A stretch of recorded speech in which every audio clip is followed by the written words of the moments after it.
해보려는 우리의 희망입니다.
원차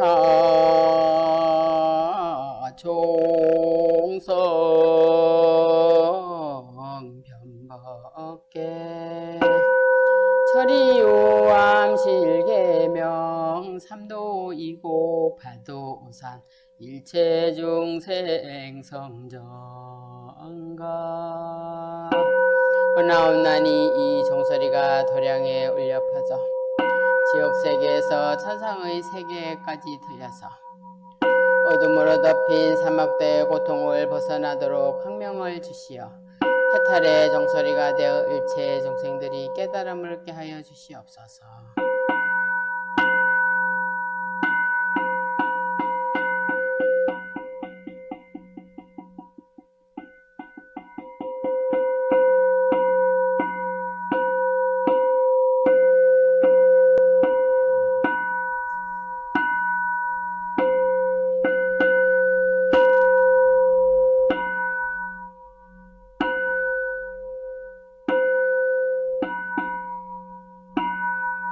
예불 드리겠습니다. 책 17쪽입니다.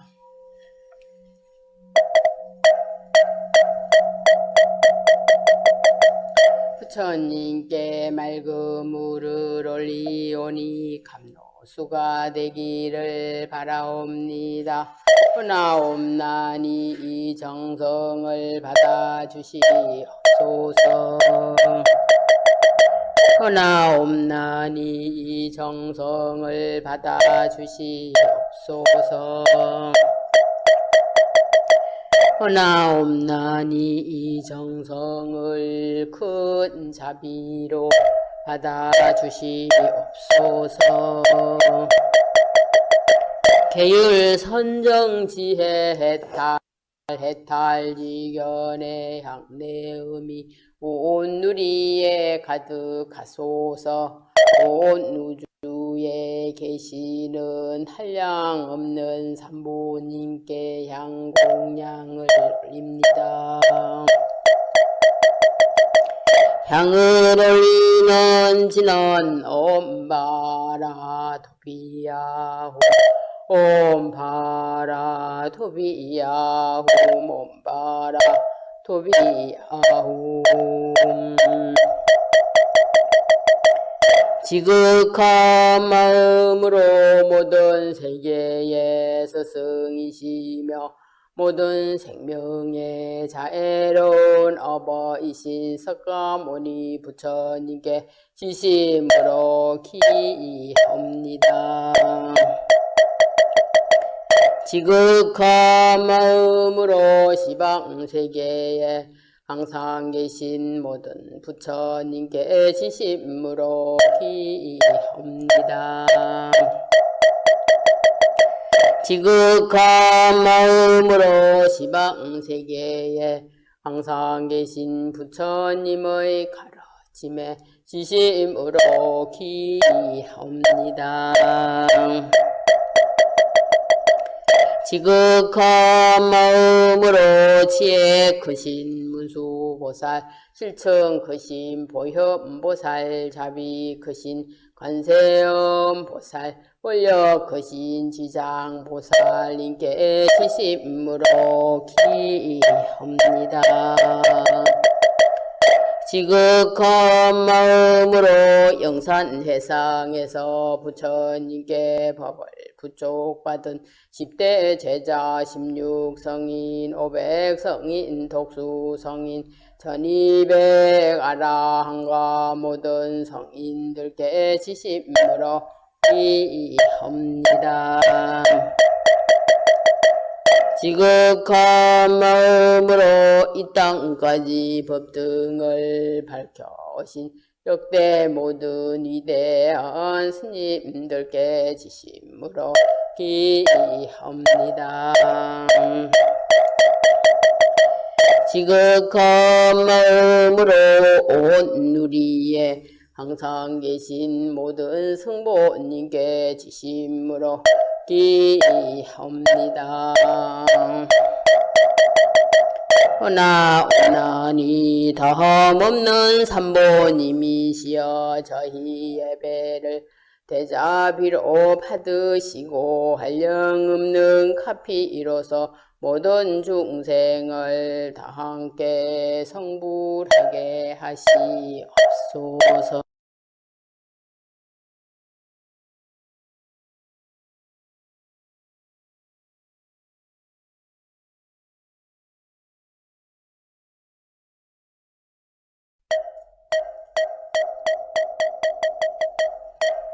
우리는 부처님의 제자들입니다.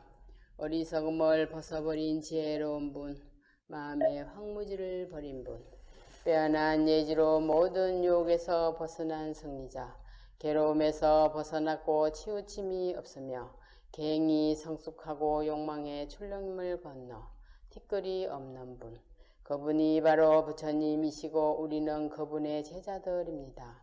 많은 무리의 지도자, 그 깊이를 헤아릴 수 없는 묵묵한 성자, 안온함을 주는 분, 지혜를 갖춘 분, 진리에 서서 안으로 절제하는 분, 모든 집착을 다 여의시고 해탈하신 분, 그분이 바로 부처님이시고 우리는 그분의 제자들입니다.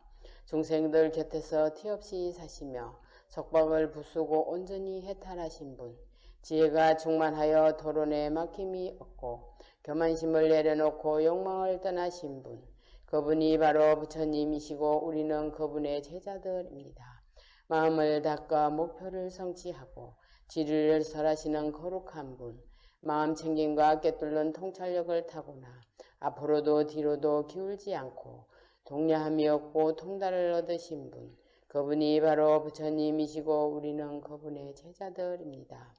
바른 길을 가고 선정에 머무는 분, 안으로 번뇌가 다하고 온전히 청정하고 의존하지 않고 두려움이 없으며 최상을 성취한 분, 윤회를 건넜고 우리도 건너도록 인도하시는 분, 그분이 바로 부처님이시고 우리는 그분의 제자들입니다.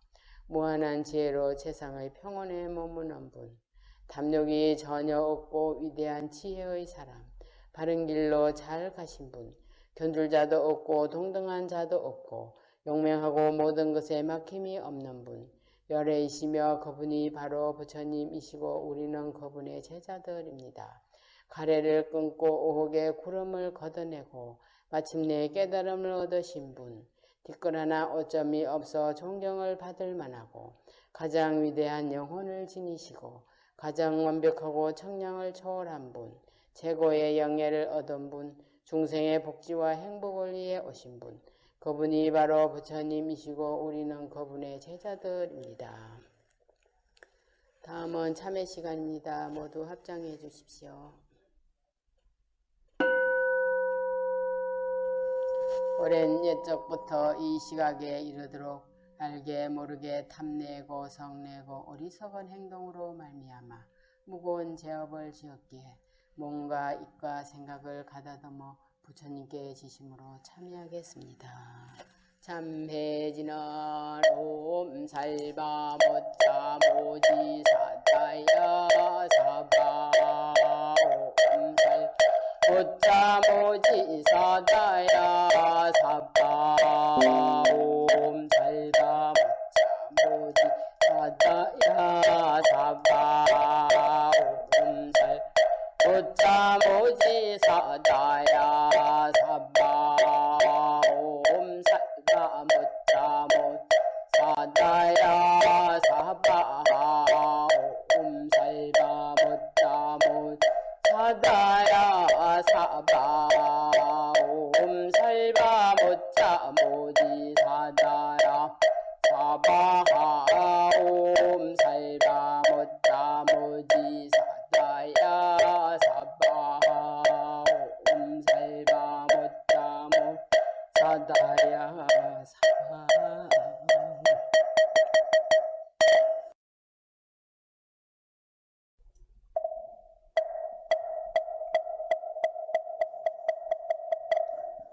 신묘장구 대다라니 삼보에 기합니다. 거룩하신 관자재보살님께 기합니다. 위대하신 존재님 대자비의 주인님께 진리의 세계로 돌아가 마음을 청정하고 고요하게 하여 우주와 하나가 되어 소리를 냅니다. 옴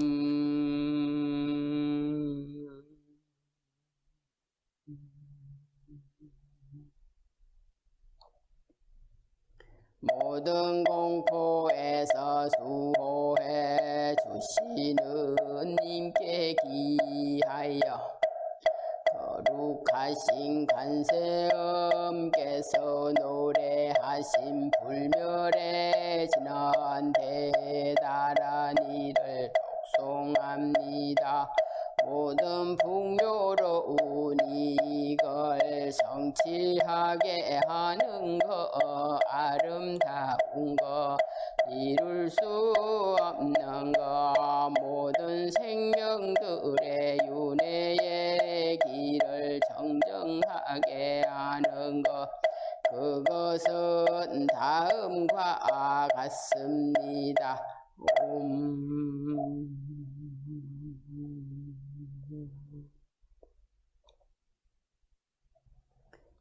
빛이여 빛과 같은 지혜를 지닌 님이시여 세상을 초월하신 님이시여 오님이시여 위대한 깨달음의 존재이시여 다른 일을 새기시고 또 새기시고 일을 하시고 또 하시고 이루고 또 이루십시오. 승리하시고 승리하십시오. 승리하는 님이시여 위대한 승리의 관세음 보살님이시여 붙잡으시고 붙잡으십시오. 번개불을 붙잡고 계시는 님이시여 떠나시고 떠나십시오. 번뇌 속에서 번뇌를 떠난 님이시여 정정한 해탈의 님이시여 오십시오 오십시오. 세계를 주재하는 님이시여 탐욕의 독을 없애게 하시고 분노의 독을 없애게 하시고 어리석음의 독을 없애게 하십시오. 님이시여 오님이시여 대궁에서 연꽃이 피어나는 님이시여 물이 흐르듯이 깨달으시고 깨달으시고 깨닫고 또 깨닫게 하여 주십시오. 자애로움 불멸하는 영원한 님이시여 찬탄하옵니다. 애욕을 부수는 지고한 사랑을 지닌 님의 마음을 위하여 찬탄하옵니다. 성취하신 님을 위하여 찬탄하옵니다. 위대한 성취의 님을 위하여 찬탄하옵니다. 신통력을 성취하신 님을 위하여 찬탄하옵니다. 영원히 살아계시는 님을 위하여 찬탄하옵니다.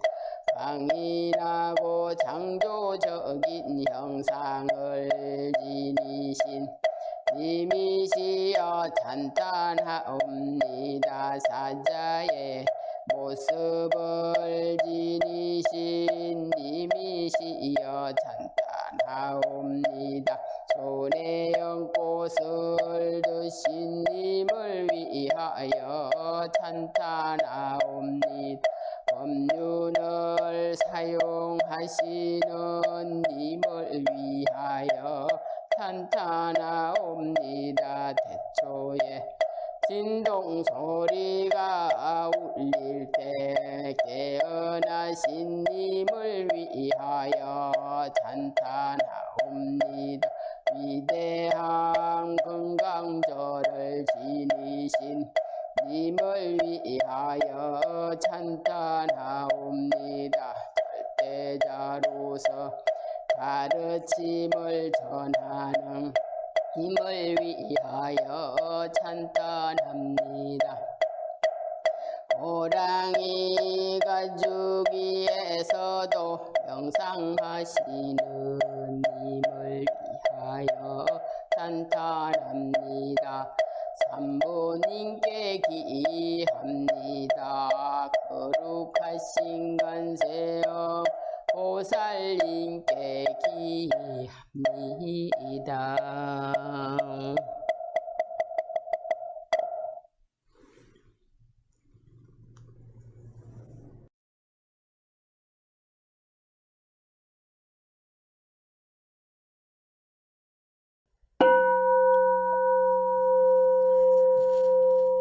보현보살님 건발품 기도 발언문. 부처님께 보호받음 확실히 믿고 일상생활 가운데서 선행을 하고 바른 신앙하는 법에 참석하여서 일체 중생 구하려는 마음을 내고 오탁악세 흐린 세상 수행자를 보호하고 지키어서 편안케 하리. 모진박해 가하려고 기해 노려도 보현보살님 백상 타고 수호하리라. 법화경을 설법하고 사경하는 자, 일심으로 독송하고 정진하는 자, 보현보살님 다란이로 신통력 내어 외도박해 고난에서 보호해 주리. 법화경을 모시고서 독송하면서 올바르게 기억하고 설법하는 자, 세상구원 중생구제 발언하면은 이 사람은 보현행을 실천함이라. 법화경을 실천하며 수행하는 자, 부처님의 크신 은총 받게 되리라. 악한 세상 청정하여 불국토되고 미혹 중생 빠짐없이 부처님 되리. 대종소리 멀리 울려 법회 알리고 목탁소리 크게 울려 설법 전하며 법의 비는 고루 내려 생명 살리니 법화 수행자에게 예배하여라. 축원 드리겠습니다. 자비하신 부처님께 기도드립니다. 이 땅에 전쟁과 질병이 없게 하여 주시고 세계 평화와 인류 행복을 이룩하게 하여 주시옵소서.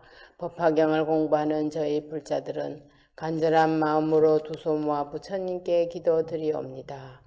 깨달음의 생명인 법화경 전법 운동이 널리 전해져서 모든 가정이 부처님 은혜 충만하고 행복함이 가득하게 하여 주시옵소서. 경전 독송하는 정혜사 부부들과 그 가족들, 동영상 법회에 참석하는 불자들의 업장이 소멸되고 마음속에 원하는 소원 성취하여서 세상과 남을 위해 봉사하는 참된 불제자가 되게 하여 주시옵소서. 곳곳에서 지극한 정성과 큰 원력과 신명 바친 전법으로 실천 수행하는 청정한 불자들의 선행 공덕이 목마른 사람들에게 시원한 물이 되게 하여 주시고 몸과 마음이 연약한 환자들에게 훌륭한 의사를 만나게 하여 주시고 어려운 고난의 시기에 직장이 안정되게 하여 주시고 사업이 순조롭게 하여 주시고 입시에 전념하는 고재웅, 김호성, 이정미 부부 엄만히 합격하게 하여 주시옵소서. 대원본존 지장보살님, 금일 정혜사 법회에 참석하는 부부들의 선망 부모님과 일가 친척 영가님, 법당 안에 모신 영가님, 코로나로 갑작스럽게 유명을 달리한 영가님들 모두 극락세계에 편안히 거하도록 인도하여 주시옵소서. 거룩하신 부처님께 기하옵니다. 나무 석가모니불, 나무 간세음보살, 나무 지장보살 마하살. 반야신경 하겠습니다.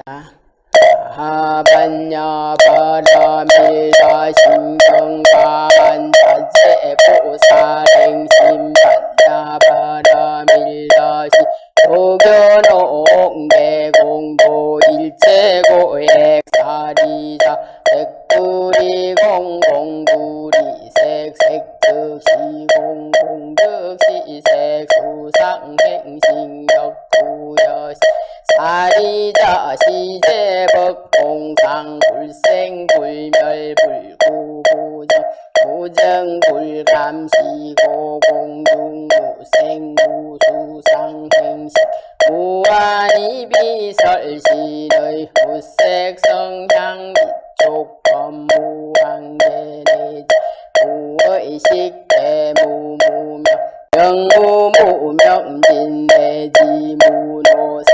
영무사진무고진멸도무지영무 이무소득고보리살다의 반야 바라밀다 오신무가의 무가의 고무유공고 원리전도몽상 우경열반 삼세제불 의번여 바라밀다 고드가 녹가라 삼약삼보리 고질환야 바라밀다 시대신주 시대명주 시무상주 시무등등 유능대일체고 신실불어 옷을반야 바라밀다 주적설주아 갓대갓대 바라갓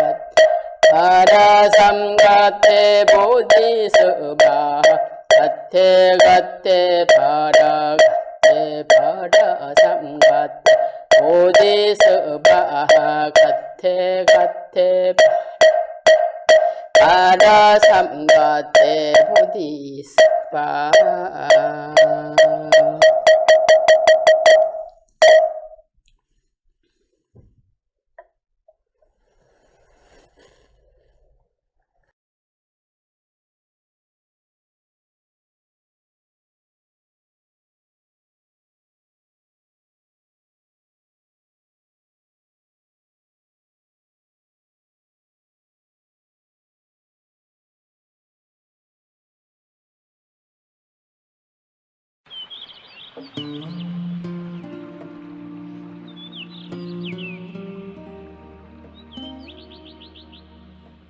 입정은 곧 좌선을 말합니다. 좌선법에 들어가 몸가짐을 바르게 하고 호흡을 조절하며 마음을 가다듬어 고요한 경계에 머물게 합니다.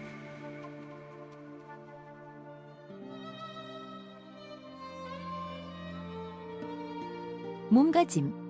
방석에 정좌하여 등뼈를 똑바르게 하고 허리를 쭉 펴며 가부좌 또는 반가부좌로 앉습니다. 손을 펴서 왼손 등을 오른편 손바닥에 위에 올려놓아 엄지손가락을 가볍게 서로 맞대어 타원형이 되게 한 다음 배꼽 및 단전 부분에 댑니다. 눈은 지그시 반쯤 뜨고 코끝은 내려다 봅니다.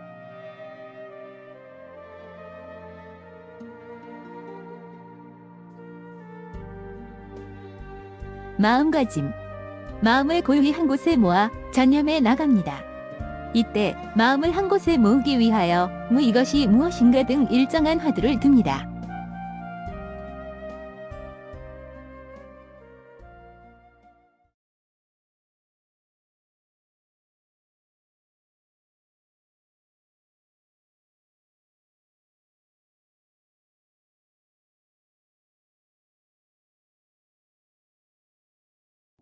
도우님들 안녕하세요.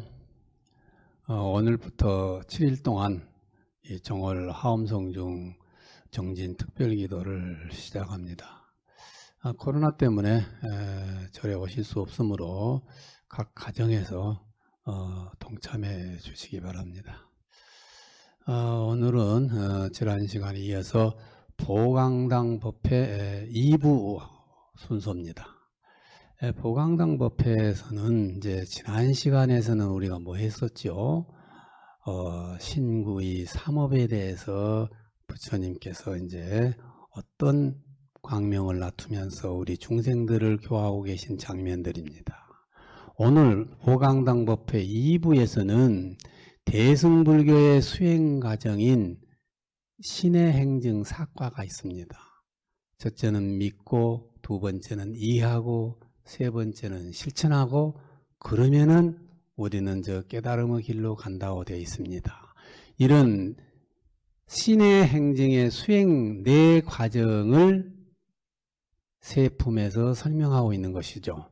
보살명람품, 정행품, 현수보살품, 이렇게 세 품에서 나누어서 신의 행정 사과에 대해서 설명하고 있는 것입니다. 그런데 이 보강당 2부 법회는요, 분량이 많아서 시간이 많이 걸리기 때문에 아주 좀 압축해서 간추려서 쉬운 부분만 이해되도록 말씀을 드리고자 합니다. 첫째, 보살명람품입니다. 명란이란 말 자체가 이렇게 어렵다는 뜻이죠. 어려운 것을 이해하게 한다는 뜻입니다. 그래서 뭐냐면은 우리가 이 신행 사과, 다시 말해서 수행사 과정인 믿음과 이해 단계를 설명하고 있는 것입니다. 즉 문수보살님이 이제 부처님의 이 광명은 중생들의 청정한 믿음을 일으킨다. 그래서 믿음이 무엇인가를 설명하는 품이 바로 이 보살명람품이죠. 이 화엄의 세계, 깨달음의 세계에 들어가기 위해서는 아주 10가지 깊은 진리가 있는데 쉬운 길이 아니다. 상당히 원을 세우고 깊은 기도의 정신으로 들어가야 된다는 거예요. 그래서 그 어려운 진리를 밝히는 것을 이제 명이라고 그래요. 난이란 말은 어려운 진리가 어렵다 해서 난, 그리고 그걸 밝혀준다 해서 명입니다. 그래서 한문에서는 이제 명난 일어났어요. 명난품이란 말은 그 뜻입니다. 믿음을 설명하고 다시 믿음의 내용을 이해하도록 또 해설해 주십니다. 그 중에 한 진리만 보면은 이제 8번째 나오죠. 8번째 난행 문제인데 대표적으로 이제 문수보살이 질문을 합니다. 부처님은 왜 중생을 위해서 육바라밀을 설하시고 사무량심을 말씀하십니까? 이렇게 질문하니까 지수보살이 대답을 하죠. 이 세상의 중생들은 무한하게 많다는 게, 무량한 중생, 셀 수 없는 중생들이 많은데 그 중생들의 능력에 따라서, 근기에 따라서 가르침을 설하기 위해서 이렇게 설명을 한다는 거예요. 육바라밀을. 그래서 예를 들어서 인색한 사람을 만나면은 보시의 중요함을 찬탄하고, 또 계율을 잘 안 지킨 사람에게는 계율에 지키면은 큰 공덕이 있다는 것을 찬탄해주고, 화를 잘 내고 성 잘 내는 사람에게는 참아야지 된다고 이렇게 찬탄해주고, 또 게으른 사람에게는 열심히 노력해야지 광명이 온다고 또 찬탄합니다. 또 마음이 안정이 안 되고 산란한 사람을 만나면은 이렇게 잠시라도 좌정하면서 선정에 들어가야 된다고 찬탄을 해주고, 마지막 6번째, 어리석은 사람을 만나면은 지혜가 올 수 있도록 지혜바라미를 이렇게 생각을 해야 된다고 가르쳐주고 있는 것입니다. 그래서 이 육바라밀에 관한 설명도 아주 자세하고 아주 여러 가지별로 설명을 하고 있는 것이죠. 동시에 이제 또 하나 중요한 사무량심이 있잖아요. 이 대승불교에서는 이 무량한 아주 한량없는 마음을 가져야 된다. 끝없는 마음이 뭐냐? 첫째는 자심이라고 그래요. 자심, 어진 마음. 어질고 사랑스러운 마음을 가져야 돼. 예, 자심. 남에게 사랑스럽고 이런 마음을 내야 된다는 거지요. 그 다음에는 비심이라고 그래. 두 번째는 비심이랑은 연민을 하고 슬픔을 느껴야 돼요. 남이 안 되면 참 안 됐다. 그래, 슬프다 그러면 어떻게 슬픔을 어루만져주고 할 수 있는 그 비심이라. 이거를 합쳐서 불교에서는 자비 그러잖아요. 자비. 그러나 이 사무량심의 첫째는 자심이요, 둘째는 비심이다 그래요. 세 번째는 희심이라고 그래요. 희란 말은 기쁠 희자예요. 남이 잘 되면 기뻐할 줄 알아야 된다는 거예요. 수의 동참을 해야 돼. 남이 기쁜 일에는 나도 함께 동참을 할 수 있는 마음. 이걸 수의 동참이라고 그래요. 그래서 함께 기뻐할 수 있는 마음을 내야 된다는 거예요. 네 번째는 사심이라고 그래요. 사람 말은 버린다는 뜻이에요. 이게 집착을 하고 필요 이상으로 애착을 내는 사람에게는 버릴 줄 아는 마음, 언젠가는 나를 구성하고 있는 이 몸뚱이도, 이 안이비설신이 육군을 지닌 내 몸도 우리가 언제는 버리고 간다는 생각을 해야 된다는 거예요. 그래서 이 자비 희사를 아주 여러 측면에서 아주 중생들의 근기에 맞게끔 이렇게 설명하고 저렇게 설명하고 잘 이렇게 설득하는 장면들이 이 보살 명람품에서 설명하고 있는 것입니다. 그래서 보살 명람품은 대승불교의 수행 과정인 믿음과 이해 단계를 아주 상세하게 설명하고 있습니다. 이제 두 번째는 이제 정행품이에요. 정행이란 말은 올바른 행동, 정행이에요. 뭔가 우리 신의 행증 이 사과 중에서 세 번째 이 행동으로 실천하는 단계를 설명하고 있는 거예요. 여기에서도 이제 문수보살님이 등장해서 청정한 수행을 통해 부처님의 진리를 행동으로 실천하는 것을 이렇게 설명하고 있습니다. 이 정행품에서. 그래서 이 정행품에서는요, 우리 모든 불교인들이 반드시 예경하는 첫 번째 삼기 귀절이 나옵니다. 예. 우리가 예경을 하려면 가장 불자로서 가장 첫 번째 예경이 뭐냐? 이 삼기가 나오고 있어요. 이 화엄경 정행품에서. 그래서 뭐든지 우리 불자들이 부처님을 생각하고 법회를 하고 모임을 주관하고 참여할 때는 제일 먼저 이 삼기를 해야 된다고 여기서 강조하고 있는 것이죠. 그런 가끔 보면은 특히 이제 우리 대승불교권에서는 그런 행사가 참 많아요. 우리 불자들이나 우리 또 많은 법우들이 모임하면 다 생략하고 반야심경 1편만 독송을 합니다. 그런데 이 화엄경 정행품에 보면은 아주 잘못된 것이죠. 오히려 반야심경은 안 해도 삼기만 하고 우리가 다른 식순을 짧게 하더라도 그걸 의식을 진행하더라도 해야 돼요. 그러니까 제일 먼저 중요한 건 삼기는 모든 우리 불교 모임에서 생략할 수 없다고 돼 있어요. 그래서 이 삼기 기절이 나오죠. 부처님께 이렇게 기회할 때는 모든 중생들은 높은 깨달음을 내겠다고 발언을 해야 돼. 두 번째 가르침에 기회할 때는 중생들은 깊은 경전에 들어가서 지혜의 바다와 같이 각기 되기를 원해야 됩니다. 세 번째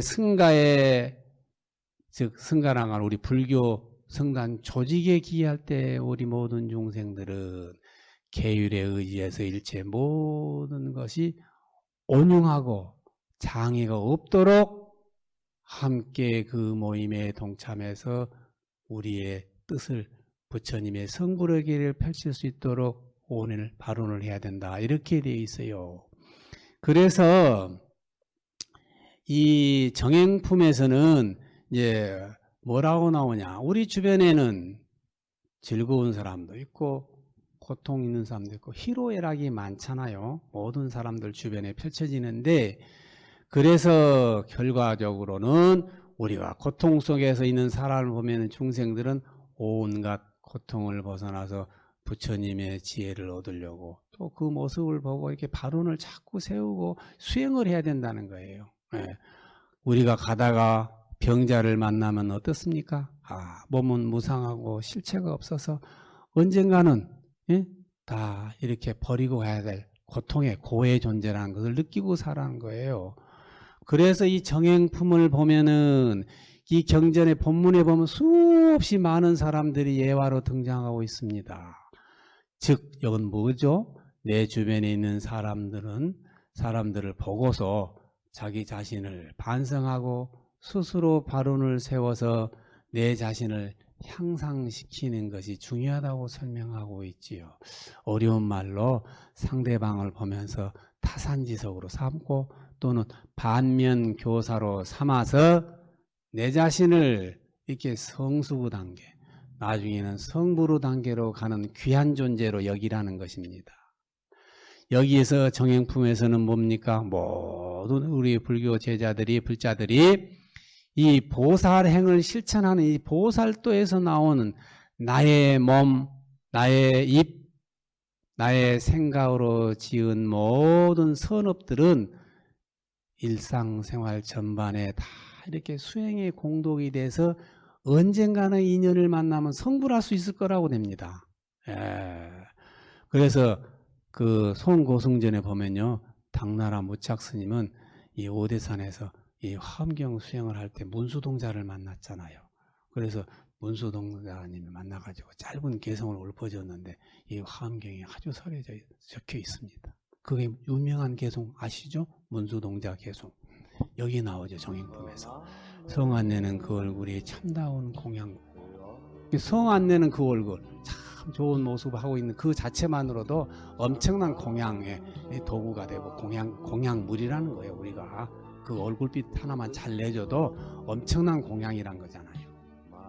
또 부드러운 말 한마디, 미묘한 향기로다. 그 참 부드러운 말 한마디, 이게 잘하는 것도 향기라는 거예요. 향기. 우리가 향을 올리잖아요.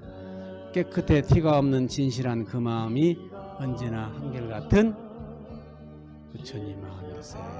이런 그 문수개성들이 많이 있습니다. 물론 우리 절에도 이 대중공양실에도 이게 써붙여놓고 그랬는데 아주 이게 화엄경 정행품의 진수를 갖다가 이 문수보살이 화연해가지고 주었다고 그러잖아요. 그냥 세 번째는 이제 현수보살품이 나옵니다. 이제 현수보살품에서는 우리가 믿음과 이해와 실천을 하게 되면은 나중에는 우리가 성숙해서 실천, 즉 성부로 단계에 오른다는 거예요. 마지막 네 번째 단계, 최종 단계를 이 깨달음에 대해서 설명하고 있는 품이 현수보살품입니다. 그래서 이제 원래 우리 이 화엄경의 보강당 법회라든지 화엄경 전체 많은 법회들은 이 문수보살님이 주관을 하신다고 했죠. 그래서 문수보살님이 이 현수보살님에게 청정한 믿음의 공덕을 대해서 설법하라고 요청을 합니다. 현수보살. 그래서 현수보살 하면 우리가 생각이 나죠.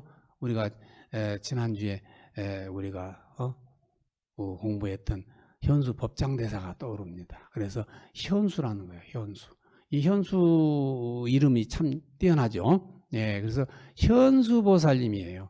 그래서 현수보살님이 청정한 믿음의 공덕으로 밝혀서 성불의 길에 대해서 설명하라, 설법을 하라고 요청을 하니까 이제 현수보살님이 이제 설법을 하십니다. 현수보살은 어떤 보살보다도 이렇게 지혜롭고 총명해서 덕이 뛰어났으므로 깨달음의 공덕을 잘 설명해서 누구라도 성불의 길로 이끈다시는 거예요.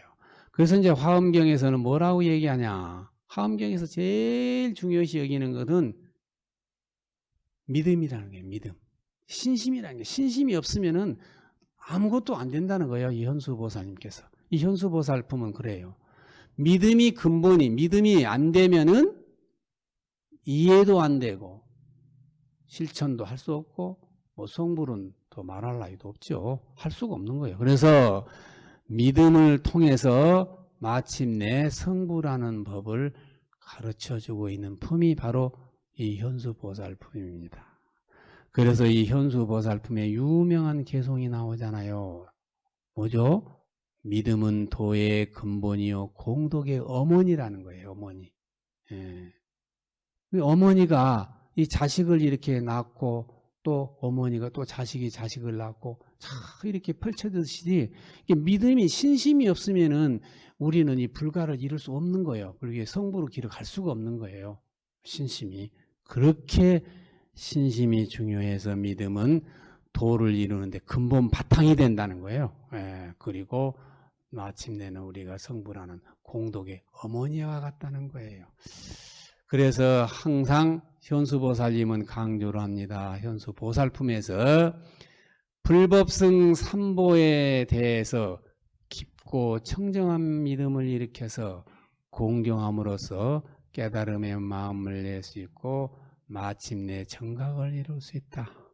그래서 우리가 성부로 길을 가는 데 있어서는 즉 불법승 삼보에 대한 신심이 최초의 발심이 된다라고 강조하고 있는 것입니다. 그래서 믿음은 온갖 더러운 집착을 버리고 믿음은 또한 미미하고도 깊은 진리를 알게 되고 믿음은 갈수록 온갖 선업을 쌓고 마침내 부처님이 계시는 비로자나 저 깨달음의 세계에 우리가 도달하게 된다고 얘기하고 있는 것입니다. 그래서 이 믿음이 이게 신심이 단단해야 이 모든 것이 이루어진다는 거예요. 그래서 우리가 불법승 삼보에 대한 초발심을 대단히 강조하고 있는 것입니다. 사실상 우리가 이 화엄경을 통해 보면은 그렇게 그 많은 어려운 수행이나 복잡한 단계를 통해서 있지만은 또 한편 생각해 보면은 누구라도 쉽게 일상적으로 하던 일을 살고 하고 착하게 살고 또 하찮은 일을 하는 사람도 좋은 마음 내고 이렇게 삼보에 대한 신심만 잘 내면은 언젠가는 깨달음의 길에 들을 수 있고 영원한 마음에 평화를 얻을 수 있다고 가르치고 있는 경전입니다. 그래서 사실상 보면은 우리가 이 대승불교에 들어오기 전에 소승불교는 어땠습니까? 소승불교는요 오랜 기간의 수행을 요구하잖아요. 여러 아주 단계를 거치잖아요. 특히 우리 수행 그 사과가 있잖아요. 사양사과라 해가지고 어려운 말로 수다움과 사다움과 아나함과 아라함과를 통과하기가 굉장히 어렵습니다. 참고로요 우리가 이 성불하려면은 수다원과를 가야 되는데 그게 이제 성인의 반연에 든 첫 입문 과정입니다. 성인의 반연, 성인의 든 반연에 들어야 입문해야 이제 마치 우리가 아라한을 성취하는데 그 단계에만 들어가려고 해도요, 첫 단계만 들어가려고 해도 얼마나 어렵냐. 우리가 7번 생사를 거듭해야 돼. 금생에 사람으로 와가지고 한번 살다가 수행하고 또 죽고 또 내생에 또 사람 7번 사람으로 태어나서 수행을 해야지 그 다음에 2단계인 사담이나 3단계인 아나함이나 마지막에 아라함가를 성취한다고 이렇게 돼 있다 이 말이에요. 그러나 이 화엄경에서는 이런 소승불교의 복잡한 단계를 이렇게 더 무시하고 신의 행징의 사과를 이 보강당 2부 법회에서는 설명하고 있는 것입니다. 이렇게 이 화엄경은 대단히 이 사실상 과거의 이 소승불교를 이렇게 무너뜨리고 새로운 불교의 혁신적인 이 사상을 담고 있다는 것을 우리가 이해할 필요가 있습니다. 오늘 또 이 화엄경의 그 위대한 업적을 남긴 큰 스님들이 많다는 것을 또 유념할 필요가 있습니다. 지난 시간에 우리가 현수 법장대사님을 떠올렸는데요. 오늘 이 시간에는 화엄경의 성자로 불리는 청량 진강국사님을 한번 또 떠올리면서 한번 또 소개하고자 합니다. 중국 오대산은 원래 이 화엄경 도량입니다. 그래서 화엄경이 펼쳐진 유명한 도량이죠. 오대산은 뒷산이 뭐 해발 3,000m나 되니까 연중에도 막 고지에는 눈이 있죠. 그래서 한여름에도 아주 시원한 바람이 불어와요. 그래서 일명 청량산이라고 그래요. 아주 청정하고 아주 상냥하고 이 청량하다. 이 시원하다는 뜻이죠. 예, 청량한 바람이 불어오는 일명 오대산을 중국 사람들은 청량산이라고 불러요. 그래서 우리가 한국에도 이 청량산이 많아요. 그 중국의 이름 오대산 성지를 따가지고요. 오대산, 청량산, 뭐 절 이름도 청량사도 많고 그렇습니다. 그래서 이 청량산은 일명 우리가 이제 오대산인데 오늘 이 시간에 소개해드리고자 하는 이 청량 이 진광국사님이 이 바로 오대산과 관계가 있잖아요. 그래서 오대산 일명이 청량산이어서 오대산에서 엄청난 수행을 하고 이 문수보살님을 칭견하고 그 불가를 이뤘기 때문에 호가 붙여지니 호가 이렇게 청량으로 불려져서 청량 진광국사님이래요. 청량 진광국사님. 원래 이 청량 진광국사님은 원래 12살에 출가한 신동이었어요. 모든 경전들을 다 보고 그 동양의 모든 유불선을 다 봤죠. 다 둘러보고 이제 마지막에 또 이렇게 생각을 해보니까 나한테는 이 화엄경이 제일 난 게 맞구나. 그래서 오늘 세웁니다. 나는 앞으로 화엄경 속에서 일생을 마치야겠다. 라고 오늘 세웁니다.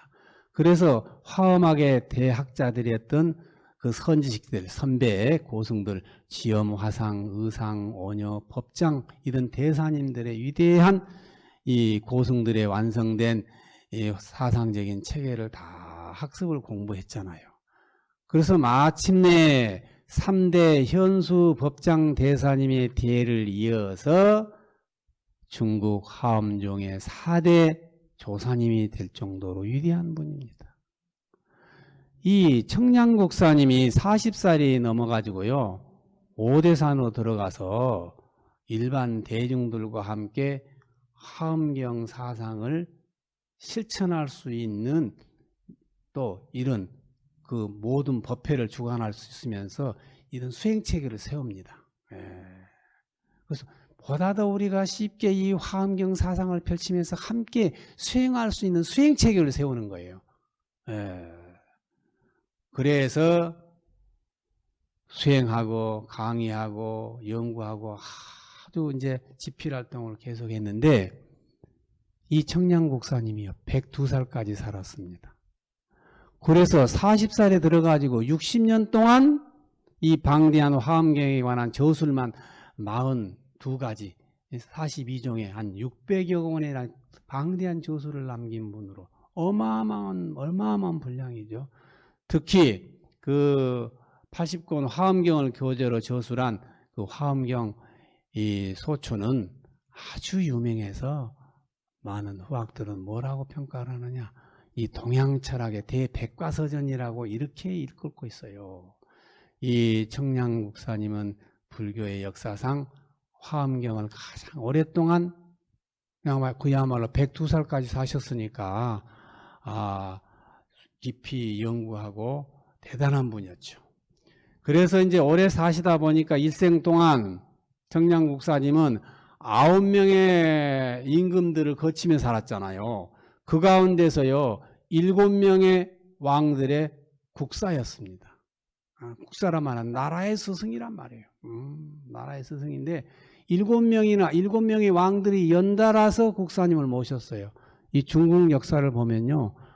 전의 왕금이, 임금이, 황제는 이 어느 분을 국사로 모셨으면 자기가 왕에 취임하면 다른 국사님을 모셔서 또 국사로 모시는데 7번 연달아서 왕들이 자기 선왕들이 모셨던 이 청량국사님을 계속해서 국사로 모셨다는 것은 어마어마하잖아요.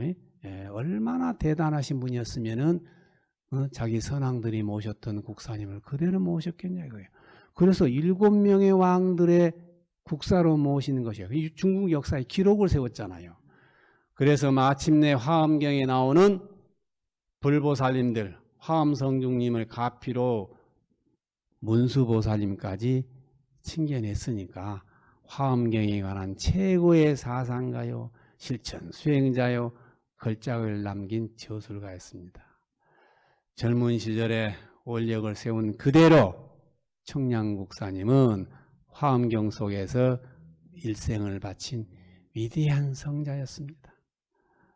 화엄경을 우리가 공부하면서 화엄의 위대한 성자님들과 특히 오늘은 이 청량국사님의 공덕을 기리면서 화엄경을 만난 인연에 우리가 두 손 모아 합장 공경하고 또 오늘부터 한 주일 동안 7일간 화엄경 속의 믿음과 이해를 통해서 직접 조금이라도 실천하면서 공덕을 쌓을 수 있는 그런 기도를 우리가 해서 선업을 좀 쌓아야 됩니다.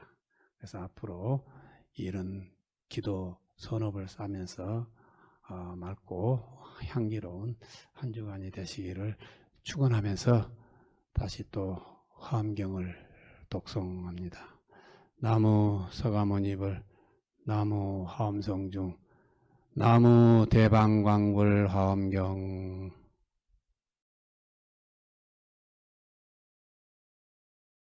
화엄경 보살 명람품. 문수보살은 첫 번째로 각수보살에게 물었다. 불자여, 마음의 본성은 하나임에도 불구하고 어찌하여 이 세상은 여러 가지 차별이 있습니까? 행복한 사람이 있는가 하면 불행한 사람이 있고, 몸이 완전한 사람이 있는가 하면 그렇지 않은 자도 있으며, 용모가 단정한 사람이 있는가 하면 그렇지 않은 사람도 있습니다.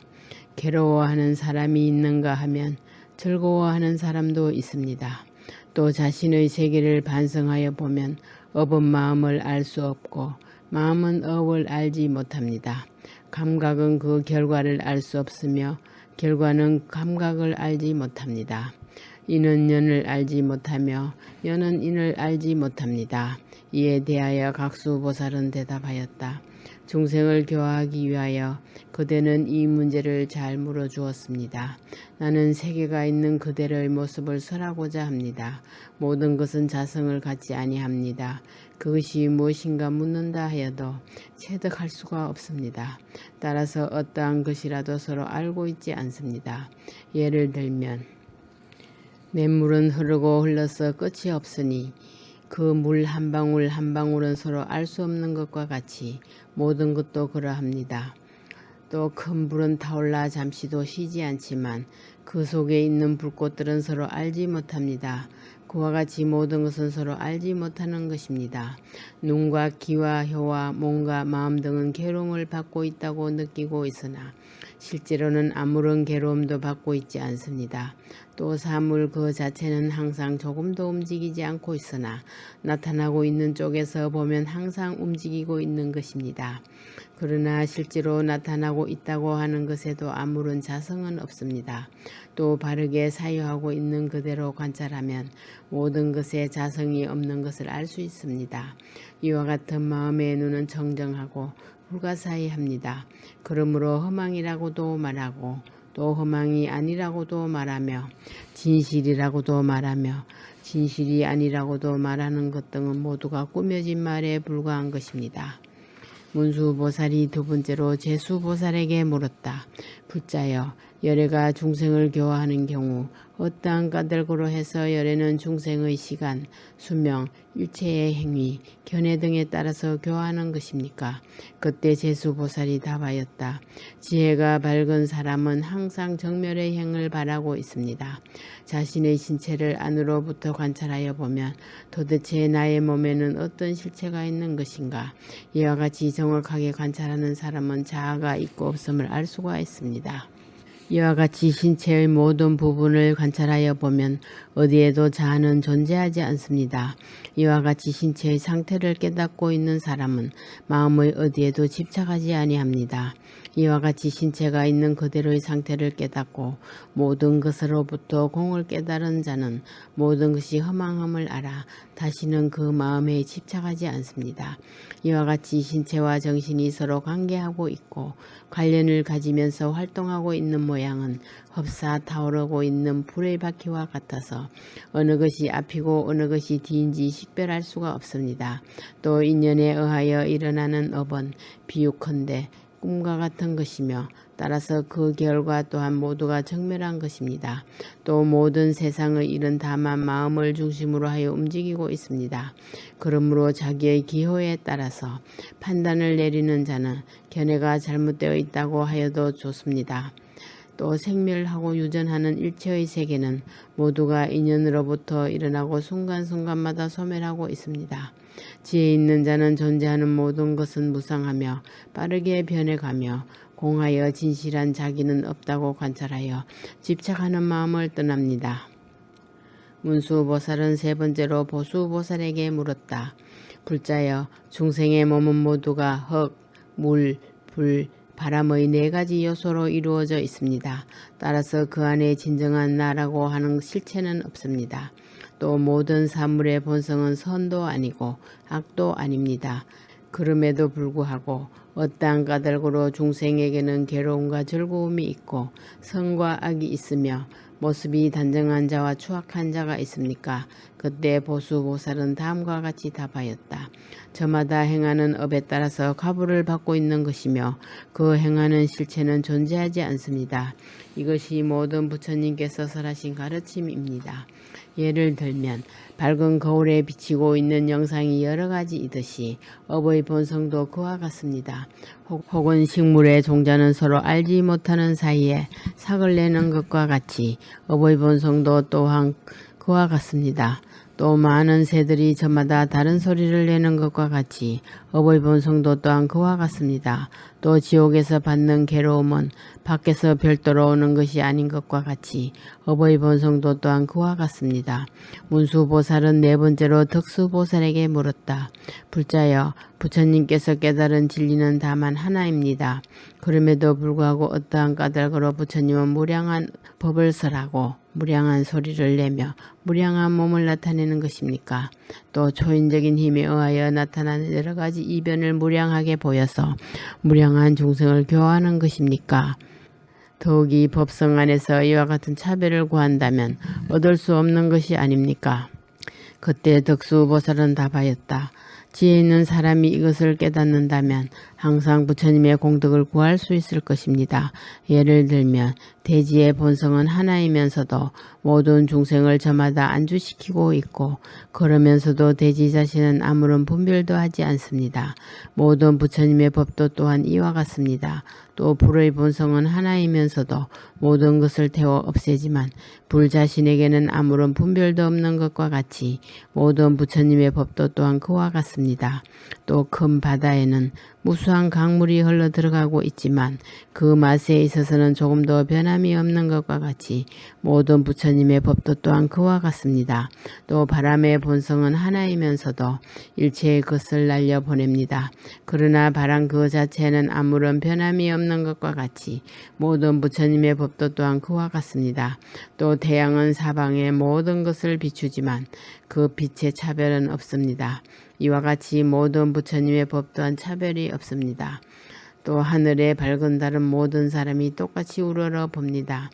하지만 달은 어느 한 사람에게 마음을 두지 않는 것과 같이 모든 부처님의 법도 또한 그러합니다. 다섯 번째로 문수보살은 목수보살에게 물었다. 불자여, 열애의 복전은 하나인데 어찌하여 중생이 받는 과보는 각기 다릅니까? 중생에게는 모습이 아름다운 자도 있고 추한 자도 있으며 귀한 자도 있고 천한 자도 있고 부자도 있고 가난한 자도 있고 지혜가 많은 자가 있는가 하면 적은 자도 있습니다. 그러나 열애는 평등하여 친하고 친하지 않음의 분별이 없습니다. 어째서입니까? 그때 목수보살은 답하였다. 예를 들면 대지는 하나입니다. 친하고 친하지 않음이 없습니다. 그러나 여러 가지 식물의 삭을 트게 하는 것과 같이 복전도 또한 그와 같습니다. 또 같은 물이지만 그릇에 따라서 그 모양이 달라지는 것과 같이 모든 부처님의 복전도 중생에 의하여 달라집니다. 또 변제처는 사람을 즐겁게 하는 것과 같이 모든 부처님의 복전도 또한 중생을 즐겁게 합니다. 또 밝은 거울이 여러 가지 영상을 비추는 것과 같이 모든 부처님의 복전도 온갖 중생을 양육합니다. 또 태양이 떠오를 때 모든 어둠이 사라지는 것과 같이 모든 부처님의 복전도 시방세계를 남김없이 비춥니다. 문수보살은 여섯 번째로 진수보살에게 물었다. 불자여, 부처님의 가르침은 하나이면서도 가르침을 들은 중생은 어찌하여 똑같이 번뇌를 끊을 수가 없습니까? 그때 진수보살은 대답하였다. 중생에게는 신숙하게 해탈하는 자가 있는가 하면 그렇지 못한 자도 있습니다. 만약 미혹을 없애고 해탈에 도달하고자 한다면 항상 마음을 굳게 갖고 커다란 정진을 일으켜야 합니다. 예를 들면 젖은 나무에는 풀이 잘 피지 못하는 것과 같이 불법 안에서 게으른 자 또한 그와 같습니다. 한편 불을 피울 때에도 자주자주 쉬게 되면 불길은 약해지고 결국 꺼져버립니다. 게으른 자도 이와 같습니다. 결국 게으른 자가 불법을 구한다고 하는 것은 눈을 감고 빛을 보고자 하는 것과 같습니다. 문수보살은 일곱 번째로 법수보살에게 물었다. 불자여, 중생 가운데는 불법을 듣기만 해서는 번뇌를 끊을 수 없는 자가 있습니다. 불법을 들으면서도 탐욕을 일으키고 성내는 마음을 일으키며 어리석은 생각을 갖고 있는 것은 어떠한 까닭입니까? 그때 법수보살은 대답하였다. 불자여, 다만 듣기만 하여서는 불법을 체득할 수가 없습니다. 이것이 구도의 진실한 모습인 것입니다. 예를 들면 아무리 맛있는 음식이 많이 있다 해도 입으로 먹지 않으며 굶어 죽는 것과 같이 다만 듣기만 하는 저도 또한 그와 같습니다. 또 온갖 약을 알고 있는 훌륭한 의사일지라도 스스로의 병은 고치지 못하는 것과 같이 다만 듣기만 하는 자도 또한 그와 같습니다. 또 가난한 사람이 낮과 밤을 가리지 않고 남의 보물을 세워도 스스로는 반푼조차도 갖지 못하는 것과 같이 다만 듣기만 하는 자도 그와 같습니다. 또 눈 어두운 사람이 그림을 그려서 남에게 보여준다 하여도 스스로는 볼 수 없는 것과 같이 다만 듣기만 하는 자도 그와 같습니다. 또 물속에 떠다니면서도 물을 마시지 못하고 드디어는 목말라 죽는 사람이 있는 것과 같이 듣기만 하는 자도 또한 그와 같습니다. 문수보살은 여덟 번째로 지수보살에게 물었다. 불자여, 불법 중에서는 지혜를 제일로 삼는데 부처님께서는 어떠한 까닭으로 네 가지 한량없는 마음을 찬탄하는 것입니까? 이러한 법은 최고의 깨달음을 얻을 수 있는 것입니까? 그때 지수보살은 대답하였다. 과거, 현재, 미래의 부처님은 다만 한 법으로는 위없는 최고의 깨달음을 완성할 수가 없습니다. 다시 말하면 열애는 중생의 성질을 잘 알아서 그때마다 적절한 법을 설하고 있습니다. 탐욕하는 중생에게는 보시를 가르치고 바른 생활을 하지 않는 중생에게는 지계를 가르치며 성잘내는 중생에게는 인욕을 가르치고 게으른 중생에게는 정진을 가르치며 마음이 혼란하기 쉬운 중생에게는 선정을 가르치고 어리석은 중생에게는 지혜를 가르치며 사랑이 없는 중생에게는 자애를 가르치고 사람을 상해하는 중생에게는 자비를 가르치며 마음이 괴로운 중생에게는 기쁨을 가르치고 애욕이 강한 중생에게는 버리는 마음을 가르칩니다. 이와 같이 실천을 계속해 간다면 이어고는 모든 진리를 깨닫게 될 것입니다. 아홉 번째로 문수보살은 현수보살에게 물었다. 불자여, 모든 부처님은 다만 일성에 의하여 생사를 초월하고 있습니다. 그럼에도 불구하고 일체의 모든 불국토를 관찰하여 보면 사정이 각각 다릅니다. 즉 세계, 중생, 설법, 초월, 수명, 광명, 실력 등 모든 조건이 같지 않습니다. 그렇다면 모두 불법을 갖추지 않고서는 최고의 깨달음을 완성할 수 없는 것이 아닙니까? 그때 현수보살은 대답하였다. 문수보살이여, 불법은 변하지 않는 것입니다. 오직 한 법뿐입니다. 모든 부처님은 한 길에 의하여 생사를 초월하고 있습니다. 모든 부처님의 몸은 다만 하나의 법신이며 또 그 마음이나 지혜도 일심이며 하나의 지혜입니다. 그러나 중생이 최고의 깨달음을 구하는 방법에 따라서 설법과 교화도 달라집니다. 또 모든 부처님의 국토는 평등하게 장엄되어 있지만 중생들이 사온 업은 각기 다르기 때문에 눈에 비치는 것도 같지 않습니다. 부처님의 힘은 자유자재하기 때문에 중생의 수급이나 가보에 따라서 진실한 세계를 나타내는 것입니다. 10번째로 모든 보살들은 문수보살을 향하여 물었다. 불자여, 우리들이 알고 있는 것을 저마다 설하였습니다. 아무쪼록 다음에는 그대가 그 깊은 지혜에 의하여 부처님의 경계를 설하여 주십시오. 부처님의 세계라고 하는 것은 어떤 것이며 또 그 원인은 어떤 것이며 어떻게 하면 거기에 들어갈 수 있습니까? 또 어떻게 하면 그 세계를 알 수 있는지 가르쳐 주십시오. 그때 문수보살은 대답하였다. 열의 깊은 세계는 흡사 허공과 같이 광대합니다. 설사 중생이 거기에 들어간다 해도 진실로는 들어가지 못하는 것과 같습니다. 세계의 원인은 오직 부처님만이 알고 있으며 가령 부처님이 헤아릴 수 없는 오랜 세월을 설법하신다고 해도 그 모든 것을 다 설할 수는 없을 것입니다. 부처님께서 중생을 해탈시키고자 하실 때에는 중생의 마음이나 지혜에 따라서 불법을 설하십니다. 그리고 아무리 설하여도 불법은 다 하지 않습니다. 이와 같이 부처님은 중생의 능력에 따라서 자유자재하게 설하여 무수한 중생의 세계에 들어가시지만 부처님의 지혜는 항상 맑고 고요합니다. 이것은 오직 부처님만의 세계인 것입니다. 부처님의 지혜는 과거, 현재, 미래에 걸림이 없으며 그 세계는 마치 허공과 같습니다.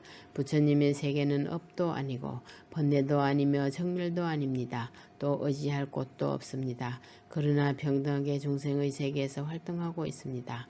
일체의 중생의 마음은 과거, 현재, 미래 안에 있고 부처님은 다만 한 생각만으로 중생의 마음을 낱낱이 분명하게 아십니다. 문수보살이 이와 같이 설했을 때 부처님의 신통력에 의하여 이 사바세계에 있는 모든 중생의 수국과 신체, 능력, 지혜 등의 각기 다른 상태가 나타났다. 이와 마찬가지로 시방의 무량무수한 세계에 있는 중생의 차별도 분명하게 나타났다.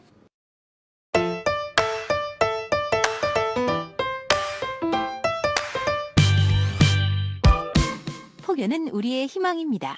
매주 일요일 날 11시 실시간으로 인터넷 방송 법회를 통해서 이 유튜브 이 방송도 많이 시청할 수 있도록 권장도 하고 또 구독 신청도 하고 또 격려 좋아요도 좀 해서 함께 부처님과 좋은 인연을 맺을 수 있는 기회가 되기를 여러분에게 간절히 올리고 싶습니다.